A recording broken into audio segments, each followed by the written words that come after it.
Aldo bocah 8 tahun warga desa Ulak Lebar Oku hanya bisa terbaring di tempat tidur. Ia menderita kelainan pada tulang pinggul dan lahir tanpa anus. Aldo harus segera dioperasi agar bisa segera bersekolah.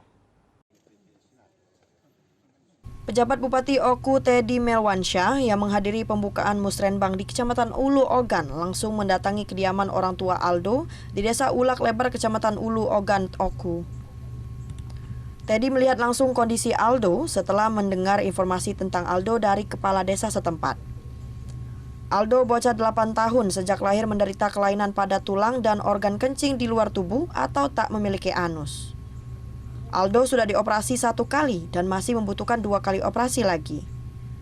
Teddy yang mendatangi kediaman Aldo dan keluarga memberikan bantuan biaya untuk operasi dan biaya selama Aldo dirawat di Rumah Sakit Palembang.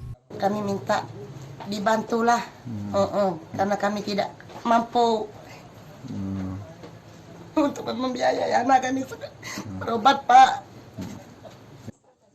Selain bantuan biaya operasi, Teddy juga sudah meminta Dinas Kesehatan untuk menyiapkan ambulan dan perawat pendamping selama operasi di Palembang. Kami tadi sudah menginformasikan kepada Kadinkes untuk melakukan pendampingan kepada Aldo ini supaya bisa diobati secara maksimal. Dan insya Allah nanti tanggal 23 akan dibawa ke Palembang dalam rangka dilakukan operasi. Teddy berharap pengobatan Aldo bisa dituntaskan tahun ini agar Aldo bisa sekolah. Mengingat hingga saat ini Aldo belum bersekolah karena sakit. Dari Ogan Komering Ulu, Widori Agustino, iNews melaporkan.